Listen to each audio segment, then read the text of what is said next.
With the dream of becoming the first female firefighter, a young woman dresses as a man and enlists to fight a criminal who wants to destroy New York. Today we're going to recap the story of the movie, Fireheart, from 2022. After his wife perished during childbirth, firefighter Sean even tried to continue working in firefighting while taking care of his daughter, but he couldn't reconcile the two and decided to end his career and start working as a tailor. Despite this, Georgia dreams of following in her father's footsteps and becoming the best firefighter in New York, which is why she spends her days playing with her dog Amber. Even with her father's successful career, Georgia doesn't seem to have the same gift and fails at every try, almost injuring herself several times. To make her give up her dream, Sean talks to his daughter and argues that it's still 1920 and that's why women are forbidden to become firefighters. Feeling that everything is unfair, Georgia says that she wants to save people just like her father, forcing Sean to be tougher and say that she will never become a firefighter.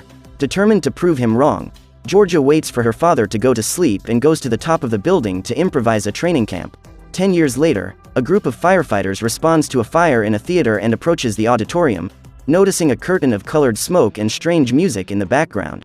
As they are approaching the fire, the team leader asks them to prepare the hoses and opens the door to the auditorium, but as soon as they enter, the firefighters' eyes start to glow and they all go into a kind of hallucination. At home, Georgia and her father are working together as tailors, meeting the demands of all the neighbors. While working, they listen to the radio and learn about the attack by the criminal known as the arsonist, as well as the disappearance of the firefighters. When they've finished work, father and daughter go to the front of the house for ice cream when a fire truck passes the door, which makes Sean say he's relieved now that she no longer has the dream of fighting fires. Unbeknownst to him, every night Georgia waits for her father to go to bed and goes out onto the terrace to train, improving her skills with the dream of one day becoming a firefighter. While the girl is training, Mayor Jimmy arrives in front of the apartment and starts talking to Sean. Curious, Georgia comes down from the building and hides under the car listening to the mayor talk about the arsonist's crimes. The man then tells him that all the firefighters have disappeared and that Sean is his last hope of solving this mystery. Although reluctant, Sean accepts and says he will need a team, asking the mayor for a chemist and a driver. The next day, Sean lies to his daughter saying that he has to go away on business for a few days, but the girl knows the truth and rushes him to get him to leave soon. After her father leaves, the girl starts planning how she's going to help with the case and decides to dress as a man, going out with her new look and walking to the fire station downtown. When she arrives at the place, Georgia is delighted and climbs into the truck while imagining herself fighting fires, but she ends up activating the horn and attracts Sean's attention, who asks her to get together with the other volunteers. With the team complete, Sean says he will be the captain and the mayor introduces the volunteers, who are nothing like the fire leader asked for. Instead of a chemist and a driver, Jimmy recruited a self-taught physicist called Ricardo and Jim, a teenage taxi driver. When he sees that there is an extra recruit, Sean asks who he is and Georgia introduces herself as John, a firefighter from another town who has come to help. As he claims to have experience, Jimmy advises the captain to take on the recruit and Sean gives in. Although his team is far from ideal, the fire alarm soon sounds and the captain leads the team to the first incident. As they drive through the city streets, Sean says they can't waste any time and Jim tells him not to worry, speeding up and driving in the opposite direction to cut across the road. Due to the absurd speed, Georgia's mustache ends up detached and ends up in the back of the truck, forcing the girl to get out of her seat and balance on the vehicle to retrieve the object. At that moment, Jim makes a sharp turn and Georgia hangs out of the truck, almost being smashed against the wall as the driver takes a shortcut down a narrow alley. When they get back on the road, Sean forbids the team to take any new shortcuts and Jim ends up passing out, falling asleep at the wheel while they are still on the wrong side of the road. After a few seconds, the man regains consciousness and makes one last, not very smooth turn, arriving at the theater earlier than planned. There, the team finds the same purple smoke coming from the top of the building and they go to talk to the police captain who says the building is empty. With this confirmation, Sean says it's time for action and asks John to extend the hose. Despite spending the last 10 years training, Georgia doesn't know how to regulate the water pressure and begins to rock back and forth until she is thrown to the ground. To prevent the situation from getting even more out of hand, Sean jumps on the hose and stops the water flowing, getting into a fight with John. With no time to lose, the captain decides to let it go and asks Ricardo to collect a sample of the smoke. Panicked, the man tries to run back home and ends up hitting the truck head-on, blacking out instantly. With one man less, Sean says that all the firefighters who entered the burning theaters have disappeared, saying that they must stay outside watering until the fire is out. Just when it looks like things are going to start working out, Jim faints and falls headfirst into the controls of the truck, causing the ladder to extend until it throws Sean and Georgia into the theater. There, the captain says that this wasn't the plan and that they should leave as soon as possible, but as soon as he turns around, Georgia sees something passing in the mist and decides to go after it. Even without a mask, the girl runs through the smoke in search of the arsonist who suddenly appears behind her. Shrouded in mist, the villain says he wasn't expecting new firefighters and throws a glass sphere in the girl's direction, turning on a gramophone that plays suspenseful music.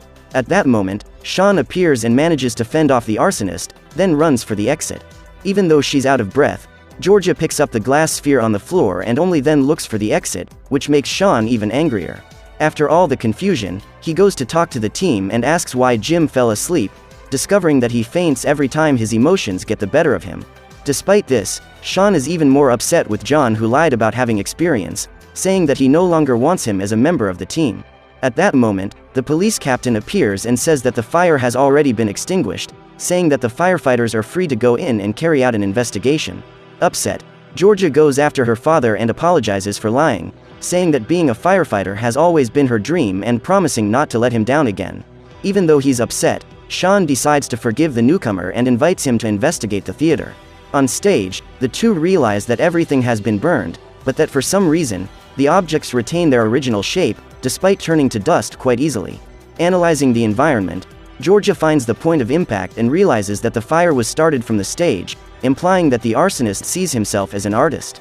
The girl then shows her the glass sphere that the arsonist threw at her and says that it must be the explosive that started the fire, making Sean excited about the discovery. Outside, the captain goes to talk to the mayor and discovers that he has organized a press conference to promote himself. Realizing this, Georgia talks to her father and says that Jimmy could be the arsonist, but Sean doesn't think he's guilty and says that the rookie is jumping to conclusions. After the conversation, Sean asks John to go home and walks off in the direction of the subway. At that moment, Georgia realizes that she didn't think of how to get there before her father and runs home in desperation, asking Amber to distract Sean while she climbs through the bedroom window. The next morning, Georgia convinces her father to take Amber to work and takes her roller skates to the fire station, holding onto a truck to get to the fire station before he does. When Sean arrives, Georgia tells him that Ricardo has managed to discover some of the elements inside the sphere, but that he can't analyze it completely because the glass is unbreakable. In addition, the girl shows the box of evidence and tells him that there is now only one theater on Broadway that hasn't been attacked yet. While the police prepare a siege of the place, Sean takes the opportunity to train the rookie in firefighting, but the flames are too hot and melt Georgia's makeup, forcing her to run away from her father. In the next stage, Sean takes his daughter to the rescue simulation, but the girl gets too excited and ends up going in too early, being hit when the door explodes. Sean then says that firefighters should be prudent and think before they act, claiming that she is confusing courage with stupidity. Despite her failures, Georgia learns quickly and manages to make progress in just a few hours. When it gets dark, the firemen go to the last theater and find the great singer Laura Devine rehearsing on stage. Sean then asks why the police captain didn't evacuate the theater, and he replies that he tried, but every time Laura went back to rehearse. Wanting to get information, Sean goes to talk to the singer and asks John to talk to Pauline, Laura's newly hired personal assistant. While talking, Georgia can't find out anything relevant, only that Pauline has been working on Broadway for over 20 years, but has never been successful. On stage, Sean tries to ask Laura to leave the theater, but the woman refuses and orders Pauline to pull her back. Despite her assistant's best efforts, the rope mechanism can't support Laura's weight and she ends up falling on stage. Feeling guilty, Pauline sits down on the stairs and begins to mourn. Wanting to motivate her, Georgia tells her never to give up on her dreams, and Pauline replies that it's easier for men. To prove her wrong, Georgia reveals her true identity and tells of her plan to become the first female firefighter in history. While talking to Pauline, Georgia sees the mayor entering the theater and decides to go after him, following him to his dressing room. There, the girl sees Jimmy playing the piano and realizes it's the same tune the arsonist played when he threw the sphere at her, confirming that he is the criminal. Suddenly, Sean appears behind Georgia, who is startled by a blow to her father's neck. After recovering, the girl says they should get back to the fire station as soon as possible and uses the disc that was in the evidence to test it, discovering that the sphere reacts to sound. Suddenly, the glass begins to crack and the sphere explodes at a certain point in the song, sending everyone looking at the object into a hallucination. Realizing that the fire is spreading, Georgia asks Ricardo to take everyone outside and uses the fire extinguisher to put out the flames. Now that they know how the arsonist activates the spheres, the firefighters ask the police to evacuate the city center and leave for Laura's theater. In place, Sean leads his team, who position all the hoses pointing towards the stage, which is where the arsonist usually stands. With everything ready, Georgia goes outside to wait for the attack when Pauline calls her. Excited, the girl says that she has listened to Georgia's advice and has decided to quit her job to follow her dream, saying that she will just take her bag inside the theater and then leave. As soon as Pauline enters, the alarm starts ringing and the police captain appears, saying that the fire is not concentrated on the stage this time, but spread throughout the theater. Worried about Pauline, Georgia warns him that there is still a civilian inside the theater, and Sean decides to go in with his team to rescue her. Using a hose to avoid getting lost, Georgia follows a direction until she finds Pauline unconscious. To help her friend, the aspiring firefighter starts dragging her to the exit when the ground gives way underneath them, causing Pauline to fall into the flames without Georgia being able to save her. Just then, Sean appears and stops the newcomer from going down after her, saying that it's too late and ordering him to leave the building. Very upset, Georgia says that she wanted to become a firefighter to save people, but that she failed at her first attempt. To comfort her, Sean tells her that after being appointed captain, he went to attend to a fire in an apartment.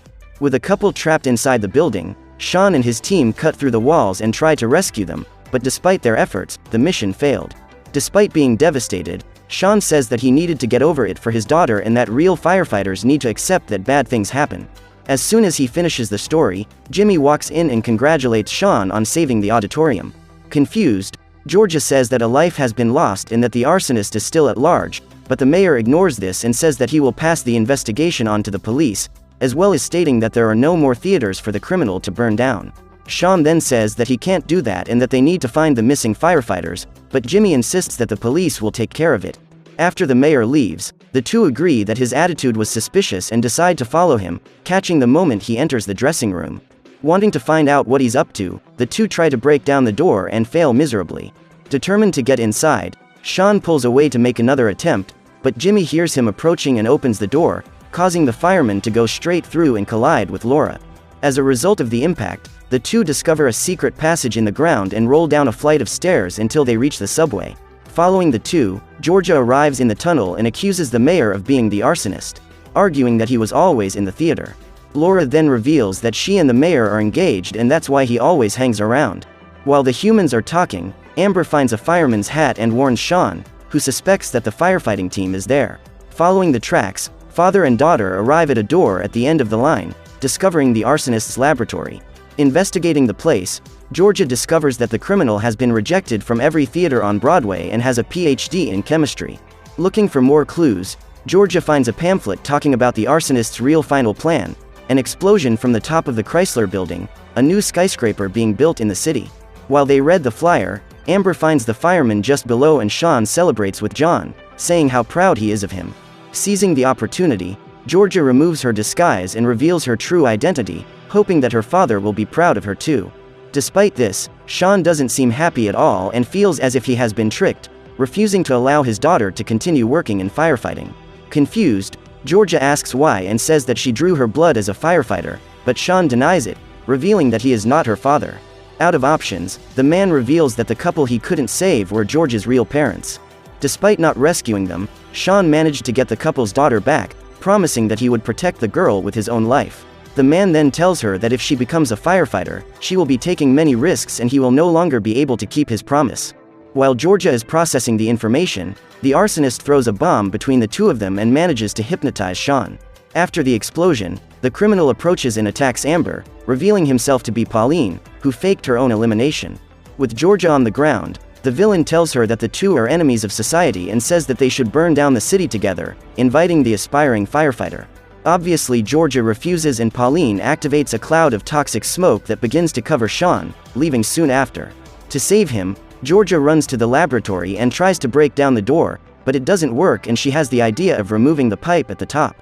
Now that there's no more gas coming in, she goes into the lab and rescues Sean, who wakes up after getting some fresh air. After being saved by his daughter, Sean recognizes that he was wrong and asks her to go after Pauline while he helps the other firefighters. Together with Jim and Ricardo, Georgia chases the arsonist's car to the building under construction.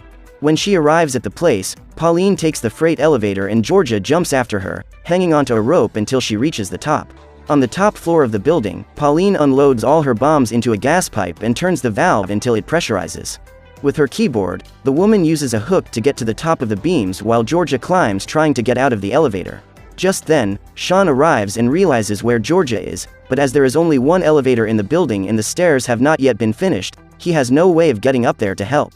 When the pressure is finally high enough, the pipes in the building explode and the chemical grenades fly out of the windows, scattering all over the city. To help his daughter, Sean starts looking around and sees a building across the street. With a rope and a hook, the man climbs up to the terrace of the building and tries to throw his improvised spear, but ends up missing. At that moment, Georgia finishes climbing the elevator and Pauline starts the music to activate the bombs, making them light up. Racing against time, Georgia sees where Pauline is and starts to run towards her, but she remembers Sean's lessons about thinking before acting and starts to come up with a plan. So the young woman comes up with the idea of turning off the power to the amplifier and starts looking for the socket. As soon as she locates the object, Georgia plans a route and springs into action, running up the ladders and pulleys until she reaches the wire. To help his daughter, Sean tries to throw the hook again and this time he hits it, but the cable ends up coming loose from his hand and he has no way of getting to the other side. At that moment, Georgia removes the power cable and stops Pauline's music on the last chord, preventing the city from exploding. Determined to get revenge, the villain crosses the construction site on a zip line and hits the firefighter in the chest, causing her to fall out of the building. Luckily, Georgia manages to grab onto one of the power cables and hangs on to the outside. Wanting to knock her down, Pauline stands on the edge of the building and starts pulling on the power cable. Suddenly she becomes unbalanced and falls, forcing Georgia to hold her up.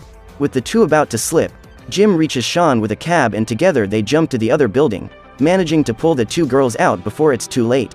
After preventing the destruction of New York, Sean goes to Georgia and delivers a box with some belongings he managed to save from her biological parents. Even happy with the gift, the girl says that Sean will always be her real father and hugs him. At the commemoration ceremony, the mayor congratulates the firefighters for saving the city and asks Sean to give them each a gold medal, symbolizing their bravery and determination as real firefighters. So what did you think of this movie? Leave it in the comments below. And if you liked the video, like and subscribe for more movie recaps. See you next time.